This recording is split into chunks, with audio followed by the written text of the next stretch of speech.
Salut, j'espère que vous allez bien. Alors aujourd'hui on se rejoint, vous l'avez vu, pour parler des versets sataniques de Salman Rushdie. On va parler un petit peu de Salman Rushdie, évidemment c'est l'actualité. J'en ai parlé dans une vidéo précédente, mais je voulais revenir plus particulièrement sur le livre en fait, les versets sataniques. Donc les versets sataniques, c'est un livre qui est sorti en 1989, qui a été écrit par Salman Rushdie, qui est un Indien et qui depuis les versets sataniques en fait est réfugié politique en Angleterre et qui vit depuis 1989 sous protection policière. Alors ce livre en fait, qu'est-ce qu'il y a de si subversif dans ce livre qui a embrasé les pays musulmans, qui a embrasé les islamistes et qui a fait hurler beaucoup de musulmans orthodoxes, qui a fait hurler beaucoup d'islamistes? Pourquoi ce livre est-il si subversif? Eh bien en fait on ne comprend pas véritablement en fait pourquoi ce livre est aussi subversif. En fait ce livre nous raconte l'histoire de Djibril et de Saladin qui prennent un avion. Alors ce sont deux acteurs. Et en fait, l'avion est victime d'un attentat et l'avion explose. Et sans qu'on sache véritablement pourquoi, en fait, c'est un peu flou dans le roman, mais en tout cas, Djibril et Saladin se retrouvent sains et saufs sur une plage. Et en fait, on se rend compte qu'ils sont peut-être en fait dans leurs songes, dans leurs rêves, et en fait, ils vont avoir des révélations. Et en fait, le passage qui pose problème dans le livre et qui a fait hurler tous les musulmans, ce livre dont je rappelle qu'il est un roman, eh bien, c'est en fait les révélations qu'a eu Djibril, en fait, des révélations sataniques qui ont été inscrites dans le Coran. En fait, ce qui se passe, c'est que par le biais de l'imaginaire, en fait, Salman Rushdie, dans ce livre, pose une question qui est une question théologique, enfin, c'est même pas une question théologique, là, c'est une question humaine qu'il se pose dans le roman, mais en tout cas, il fait référence, en fait, à un point théologique en islam, c'est que le prophète de l'islam, en fait, aurait eu à un moment des versets, des révélations, en fait, de versets qui ont été faits par le diable. Le prophète se serait rendu compte du poteau rose et en fait les versets sataniques auraient été retirés du Coran.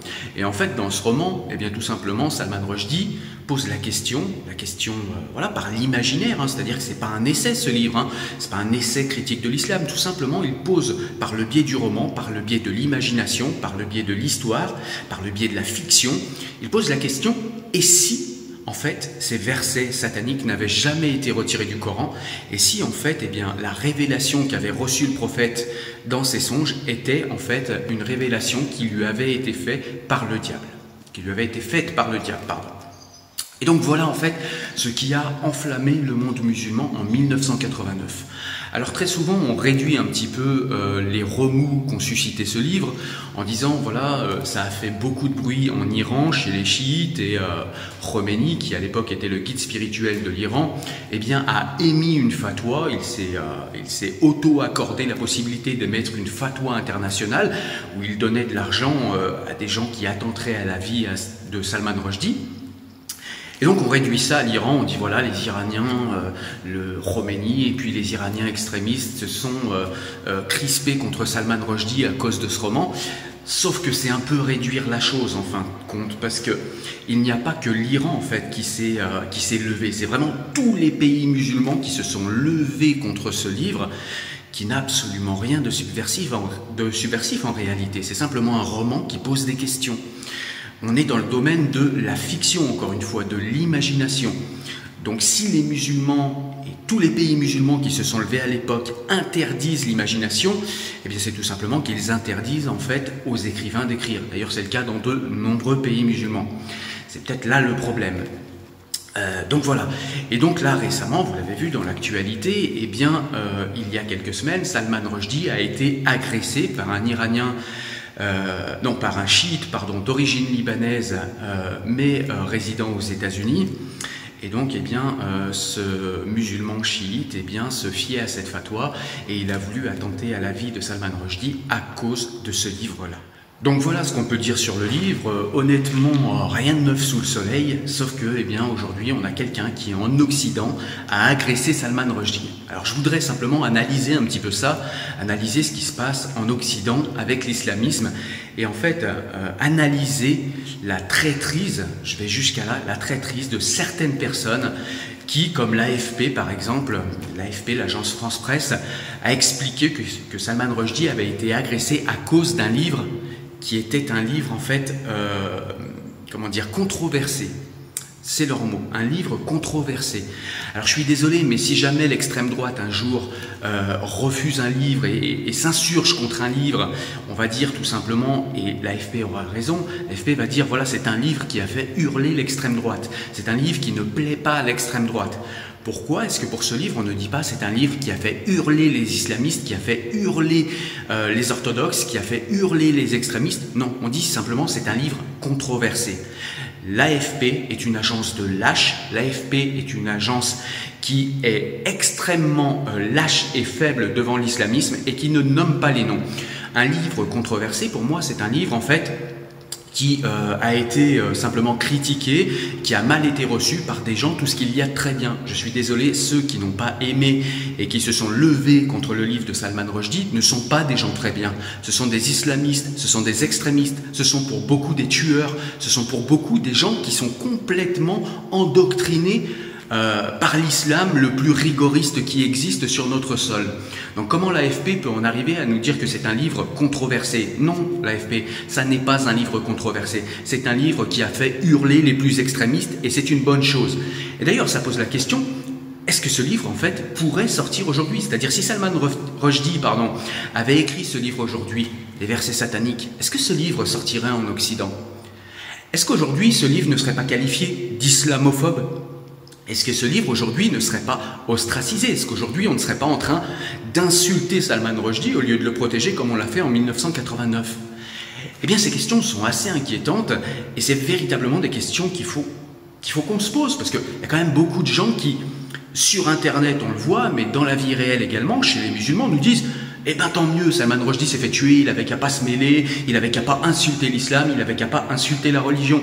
Et ça, c'est le point sur lequel je voudrais revenir également, c'est qu'on a sur notre sol, en Occident, des gens qui ne défendent plus Salman Rushdie, des gens qui ne défendent pas Salman Rushdie. C'est-à-dire qu'on a des gens qui sont d'accord avec la fatwa qu'a émise Khomeini en 1989. On a des gens aujourd'hui, en 2022, sur le sol français, qui sont d'accord avec le Khomeini, l'extrémiste Khomeini de 1989. C'est quelque chose qui doit quand même poser question. Et donc, encore une fois, j'y reviens, quand est-ce qu'on va véritablement poser la question d'une communauté qui vient d'une ère civilisationnelle différente de la civilisation occidentale et qui, ici, en France, aux États-Unis et partout en Occident où ils sont de plus en plus nombreux et où ils sont rassemblés en communauté, de gens qui essayent d'imposer leur manière de voir le monde dans nos pays. Quand est-ce qu'on se pose véritablement cette question? Il n'est pas ici question de racisme, il n'est pas ici question de race, de gène, de biologie, de ces choses-là. Je ne crois pas aux races. Le racisme existe évidemment parce qu'il y a des gens assez idiots pour penser que les races existent. Cependant, les cultures, les civilisations existent. Il y a des gens qui voient le monde d'une manière différente. Ces gens-là arrivent en masse chez nous. Et souvent, à gauche, eh bien, alors à gauche, c'est là où on a les plus gros lâches, hein, c'est-à-dire les gens qui soutiennent Salman Rushdie, mais vraiment du bout des lèvres. Hein, vraiment, c'est des gens qui nous disaient non, mais attention, faut pas être raciste. Bref, on a l'habitude maintenant avec la gauche. Mais on a aussi des gens à gauche qui nous disent non, mais attendez, ça n'a rien à voir avec la civilisation ou avec l'islam. Alors on a eu le droit au fameux ça n'a rien à voir avec l'islam, évidemment. Hein.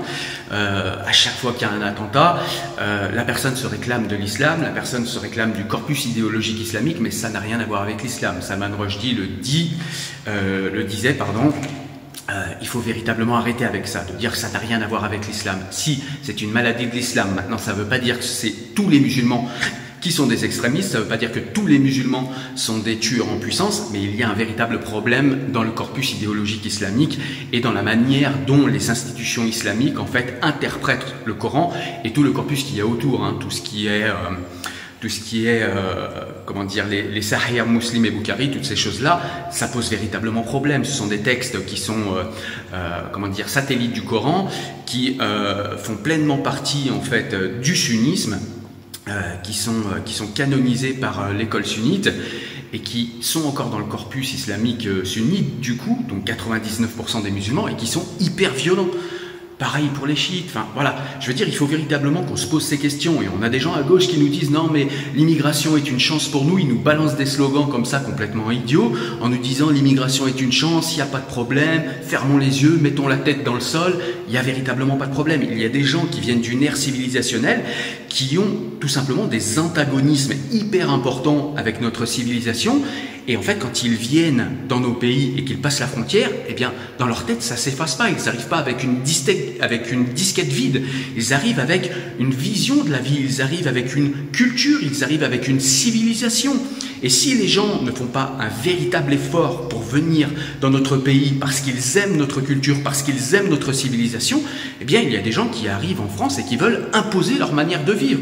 Et comme on leur explique que la France, eh bien, c'est la liberté, eh bien, eux, ils se disent, en France, c'est la liberté, alors la liberté, on fait ce qu'on veut. Évidemment, quand ils arrivent, personne ne leur explique que la liberté telle que la conçoit un Français, c'est la liberté de sortir de sa condition, de faire un pas de côté, d'analyser sa condition, de sortir de sa communauté et d'avoir les mêmes droits que tous les autres citoyens. Jamais on lui explique que c'est ça, la liberté.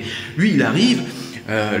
l'immigré, il vient d'une ère civilisationnelle différente, comme je l'ai dit, il arrive avec sa vision du monde, avec sa vision rigoriste du monde, et puis il dit, bah, moi j'arrive en France, on m'a dit c'est la liberté c'est comme un McDo, je fais ce que je veux, j'arrive ici, j'impose ma manière de vivre et personne n'a rien à me dire parce que vous êtes le pays de la liberté. Eh bien non, ça suffit. On est effectivement le pays de la liberté, mais on est le pays surtout de la liberté par l'émancipation de sa communauté, par l'émancipation de l'obscurantisme, par l'émancipation des superstitions, par l'émancipation de tout ce qui avilit l'être humain, par l'émancipation évidemment de la violence. Mais on n'est pas le pays de la liberté où les gens arrivent de n'importe où dans le monde et puis ils imposent leur manière de vivre et leur culture et nous, comme des benets, on dit « Ah bah c'est une chance pour nous, etc. » Non, ça n'est pas une chance. Ça n'est pas une chance d'avoir une civilisation qui se développe dans une civilisation. Spinoza aurait appelé ça un empire dans un empire. Il ne peut pas en fait y avoir un empire dans un empire. Ça ne fonctionne pas. Une civilisation ne peut pas cohabiter avec une civilisation antagoniste sur le même espace géographique. Sinon, ça s'appelle le multiculturalisme, donc ça s'appelle en fait le communautarisme, c'est-à-dire des communautés qui vivent selon des mœurs et des règles et des cultures différentes dans des communautés étanches sur un même espace géographique. Mais là, ça s'appelle plus le fameux vivre ensemble. Là, ça s'appelle le vivre séparé. Donc c'est pas ce qu'on veut ici en France, j'imagine. Donc véritablement, il faut se poser ces questions parce que à chaque fois, et les gens le prennent mal quand je le dis d'une manière un petit peu ironique, on a souvent à gauche des gens qui disent « oui, tu reprends les rhétoriques d'extrême droite, etc. » Mais à un moment, je suis désolé si la réalité, elle est d'extrême droite. Mais je peux pas dire autre chose que ce que mes yeux voient. Et aujourd'hui, encore une fois, celui qui a porté atteinte à la vie de Salman Rushdie, eh ben c'est pas un hindouiste suédois. Non. C'est quelqu'un qui est d'origine libanaise et qui est chiite. Je veux dire, j'aurais pu dire qu'il était musulman, chiite ou sunnite, mais j'aurais pu dire qu'il était musulman avant même de le savoir. Je veux dire, on le savait tous, il suffit juste d'avoir un petit peu d'intelligence et on sait qu'à chaque fois c'est comme ça. Donc, je veux dire, à un moment, il faut arrêter de s'empêcher de voir les choses parce qu'on ne rend même pas service, en fait, aux gens qu'on accueille mal et aux gens, en fait, qui viennent apporter leur obscurantisme dans nos pays et qui, au final, eh bien, vont faire des choses qui seront irréparables et ils vont partir en prison, ils vont partir... Et puis, on laisse aussi des libres penseurs comme Salman Rushdie. Il ne faut pas l'oublier, Salman Rushdie, c'est un libre penseur. Salman Rushdie, c'est quelqu'un qui a une œuvre importante, qui critique les religions, quelque chose qui, chez nous, est sacré, la critique des religions. Eh bien, on laisse ces gens-là vivre d'abord sous protection policière, vivre dans le risque, et quand on ne les protège pas, eh bien, on participe en fait à leur mettre une cible sur le dos. Quand on les traite d'islamophobes, comme le font certains gauchistes, on participe à leur mettre une cible sur le dos. Et puis, une fois que le sang est versé, eh bien là, on a tous nos gauchistes qui défendent par ailleurs l'islamisme toute l'année, qui défendent les plus rigoristes, qui viennent nous dire avec leurs larmes de croco, « Oh, la violence n'est jamais une solution ».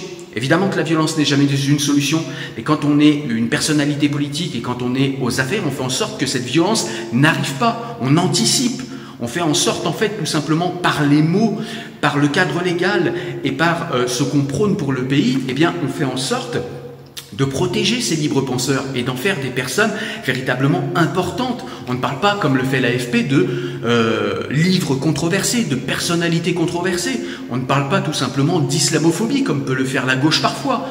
Je veux dire, on ne rentre pas dans la rhétorique islamiste. On essaye de se détacher de cela. Et c'est ce que j'attends de l'Occident.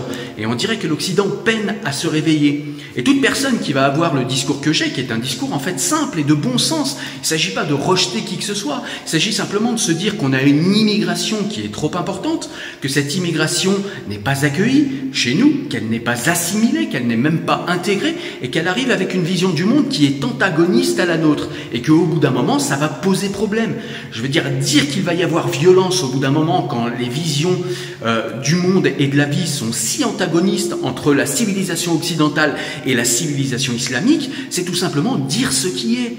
Et au bout d'un moment, la violence, on dit souvent « Ah oui, mais vous dites qu'il va y avoir de la violence, alors c'est vous qui amenez la violence par vos discours. » Mais non, en fait, c'est pas parce qu'on voit avant vous ce qui va arriver que nous sommes en fait les personnes qui créent la violence. Nous sommes les personnes qui vous disent « Attention, avec cette immigration massive, il va finir par y avoir de la violence. Il y a déjà de la violence, ça va continuer. » Si on veut arrêter cette violence, eh bien, il faut qu'on arrête cette immigration de masse, il faut qu'on continue à accueillir bien les réfugiés politiques et que ces gens-là, on les assimile. Je veux dire, le rêve français au départ, c'était ça. Faire de n'importe quelle personne dans le monde qui a... qui arrive en France, eh bien d'en faire un Français comme les autres. Et si jamais il ne veut pas, eh bien il choisit un autre pays. S'il vient en France, c'est parce qu'il aime notre culture, c'est parce qu'il aime notre pays, c'est parce qu'il aime notre manière de vivre et notre civilisation. S'il n'aime pas notre pays, personne ne le force à venir. Notre pays n'est pas simplement un distributeur d'argent, un distributeur de richesses pour tous les pauvres de la planète. Je veux dire, on a beau essayer d'avoir un grand cœur et de se dire on va tous se tenir par la main autour de la terre et puis chanter une grande chanson, eh bien, ça, c'est dans la vision des naïfs. En réalité, vous pouvez faire ce que vous voulez, mais démographiquement et au niveau mathématique, toute la population d'Afrique, ça ne tient pas en Occident. Donc, à un moment, il faut simplement se rendre compte de ces éléments qui sont factuels, de ces éléments qui sont rationnels, et se dire, eh bien, si on veut aider à la limite l'Afrique, si on veut aider ces populations qui vont mal, c'est pas en les accueillant qu'on va les aider. Au contraire. Donc voilà, c'est ce que je voulais te dire par rapport à Salman Rushdie. Évidemment, Salman Rushdie, c'est quelqu'un qui laisse une œuvre importante. Je vous laisse découvrir son œuvre véritablement. Il faut aller vers cet auteur parce que c'est un auteur qui dit des choses très importantes, qui les a dites avant tout le monde. Salman Rushdie, c'est aussi le symbole en Occident eh bien, de la première personne à qui on a mis la pression, qu'on a mis sous une fatwa, qui a été sous protection policière. Aujourd'hui, malheureusement, on s'habitue. Il y a plein de gens en France et dans l'Occident qui sont sous protection policière à cause de ce qu'on appelle la religion de paix. Ça n'a rien à voir avec l'islam. Eh bien si, ça a à voir avec l'islam, il y a un problème avec l'islam, et d'ailleurs on le voit très souvent, beaucoup de musulmans ne sont pas forcément des violents, mais beaucoup de musulmans disent « Ouais, en gros Salman Rushdie il est bien gentil, mais il l'a cherché, certes j'aurais pas voulu qu'on l'attaque, mais putain il nous fait chier, il l'a bien cherché ». Voilà, donc ça c'est les plus modérés qui réagissent comme ça. Et les plus extrémistes vont dire bah, Salman Rushdie il l'a bien cherché, bien fait pour lui, j'ai vu des choses comme ça sur internet en masse, qu'il crève, il a bien mérité, Dieu s'est occupé de lui, la vengeance, la main de Dieu s'est appliquée sur lui, etc. Donc voilà, ces discours-là existent en Occident, il faut se battre contre ces discours-là. On a une presse de gauche et des gauchistes qui passent beaucoup de temps sur l'extrême droite, qui n'a tué personne depuis très longtemps en France, qui a un discours qui est beaucoup moins radical, beaucoup moins violent que les islamistes. Mais quand il s'agit des islamistes, eh bien la presse française de gauche, elle ferme sa bouche et elle se tient avec la tête baissée dans le sol. Donc ça, il faut arrêter avec ces lâchetés et il faut véritablement que tout le monde se réveille. Et ça n'est pas être raciste, ça n'est pas être d'extrême droite que de se rendre compte de ces choses-là, de les dire et de demander à nos politiques d'agir en conséquence afin de protéger notre pays. Parce que si je n'ai aucun problème avec l'altérité dans le monde, je n'ai aucun problème avec l'altérité dans mon pays, je ne veux pas que ce soit au détriment de mon pays. Charité bien ordonnée commence par soi-même. N'importe quel enfant de 10 ans peut comprendre cette phrase qui est le simple bon sens. Et ce bon sens, on ne se l'applique même plus à nous-mêmes. Voilà, donc évidemment je soutiens et je suis derrière Salman Rushdie, j'espère qu'il va vite se rétablir. Quoi qu'il décide de faire après, eh bien je serai complètement derrière lui.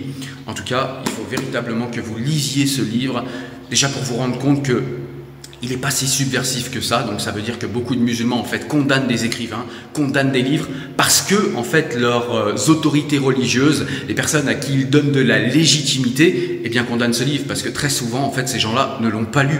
D'ailleurs souvent les plus violents, les plus extrémistes ne lisent pas, ce sont des abrutis, il faut savoir se le dire aussi. Donc voilà, je vous enjoins à lire ce livre, véritablement très bien, il est un petit peu épais, mais ça vaut le coup. Salman Rushdie écrit vraiment très bien au niveau de ses qualités d'écrivain, je veux dire, c'est plus du tout à démontrer. Salman Rushdie est vraiment un très très bon écrivain. Il faut véritablement que vous lisiez ce livre. Voilà, je vous souhaite en tout cas, moi, une très bonne journée. N'hésitez pas à liker la vidéo, comme d'habitude, à la partager pour que les gens lisent en masse ce livre de Salman Rushdie et qu'on se rende compte qu'on doit tous être derrière Salman Rushdie parce que notre liberté d'expression est en train de s'amenuiser, est en train de mourir. Et bientôt, nous allons arriver à un moment où nous n'aurons plus le droit de critiquer les religions, ou alors, si on le fait, eh bien, on va avoir de sérieux problèmes de violence et de sérieux problèmes d'assassinat, clairement. Voilà, je vous dis à très bientôt, portez-vous bien. Ciao.